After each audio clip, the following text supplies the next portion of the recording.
தேர்தல் அறிக்கை. அனைத்து கட்சிகளும் தங்களுடைய தேர்தல் அறிக்கையை வெளியிட்டுவிட்டன.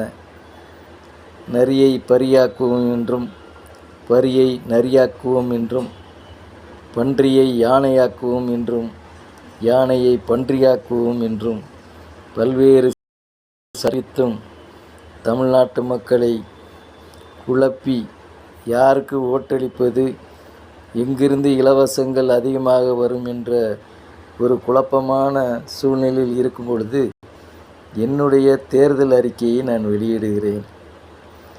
ஏன் இதை வெளியிட வேண்டிய கட்டாயம் இருக்கிறது என்றால், அடிமட்ட தொண்டர்களின் உழைப்பின் அடிப்படையிலேயே எல்லா கட்சிகளும் மேலெழுந்து வருகின்றன, ஆட்சி அதிகாரத்தை பிடிக்கின்றன.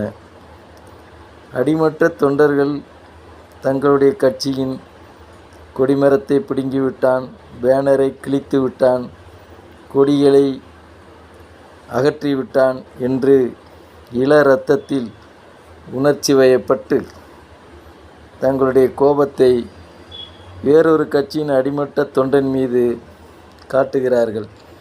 இதற்கு நேரடியான உதாரணம் நான் ஒருவன். என்னுடைய இளமை கால வாழ்க்கையை அடிமட்ட தொண்டர்களுக்குள்ளே மாறி மாறி சண்டையிட்டு கொண்டு தொலைத்திருக்கிறோம்.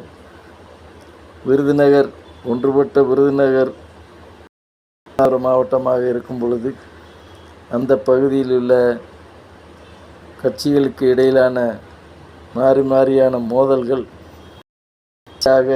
5 கொலைகளுக்கு இட்டு சென்றது. முதலில் அருப்புக்கோட்டை பாண்டி, அவருக்கு 4 பெண் குழந்தைகள் இருந்தும் அவர் இறந்து போனார். அடுத்தபடியாக ஜூலியஸ் சீசர், அவர் இறந்து போனார். அதன் பிறகு சுப்பிரமணி என்பவர் இறந்து போனார். அதன் பிறகு சென்னல்குடியைச் சேர்ந்த சக்திவேல் என்பவர் இறந்து போனார். சக்திவேல் இறந்த பின்பு அவரை தீர்த்து கட்டிய ஆசிரியர் ஒருவரும் சென்னல்குடியில் உலக்கையால் அடித்து கொல்லப்பட்டார் என்பது எல்லோருக்கும் தெரிந்த விஷயம். இன்னும் சிலர் அதில் ஆயுள் தண்டனை அனுபவித்து கொண்டிருக்கிறார்கள். எனவே அடிமட்ட தொண்டர்களாகிய நீங்கள் உங்களுக்குள் தேர்தல் முடிந்த பிறகும் சண்டையிட வேண்டாம் என்று நான் கேட்டுக்கொள்கிறேன்.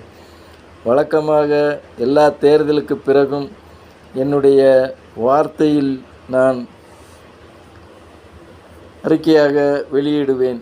இந்த முறை யூடியூபில் இருப்பதால் இதை நேரடியாக குரல் பதிவு ஒளியின் மூலம் செய்யலாம் என்று இதை செய்கிறேன். குறைந்தபட்சம் மாவட்ட செயலாளர்கள் அளவில் யாரும் உயிரிழப்பதில்லை. அதற்கு கீழாக ஒன்றியம், நகரம், கிழகம் இவர்களை போன்ற செயலர்களோ அல்லது அடிமட்ட தொண்டர்களோ தங்கள் உயிரை மாறி மாறி மாய்த்து கொள்கிறார்கள். கட்சியின் மீதான, கொள்கையின் மீதான பிடிப்பின் அவர்கள் இதை செய்கிறார்கள் என்று கருதுகிறேன். இருப்பினும் அவருடைய குடும்ப பின்னணி என்ன ஆகும் என்று எதிர்பார்க்க முடியாகும். இப்பொழுது இள இரத்தத்தில் நீங்கள் செய்கிற இந்த தவறானது உங்களுடைய முதுமையில் மிகவும் கஷ்டத்தை உருவாக்கும். உங்களுடைய குழந்தைகளுக்கும் உங்களுடைய பெண்டாட்டி பிள்ளைகளுக்கும் நீங்கள் இல்லாத பொழுது எவ்வளவு சிரமம் உண்டாகும் என்று யோசித்து பாருங்கள். எனவே தேர்தலுக்கு பிறகு கூட நீங்கள் நேரடி கைகலப்பிலோ அல்லது மாறி மாறி வெட்டிக்கொள்வதிலோ எந்த ஒரு லாபமும் உங்களுக்கு இல்லை. அந்த கட்சியின் தலைவர்களுக்கே லாபமுடையும் என்று கூறிக்கொள்ள விரும்புகிறேன். எனது பெயர் மார்ட்டின். நான் விருதுநகரில் இளம் வயதில் இருந்து வந்திருக்கிறேன். எனவே அடிமட்ட தொண்டர்களாகிய நீங்கள் எந்த கட்சியினராக இருந்தாலும் சரி, கட்சி வேறுபாடு கொள்கைகளுக்காக பாடுபடுங்கள். மாறி மாறி தங்களை மாய்த்து கொள்ளாதீர்கள் என்பதே இந்த தேர்தலுக்கான என்னுடைய அறிக்கை. நன்றி தோழர்களே, நன்றி அடிமட்ட தொண்டர்களே, வணக்கம்.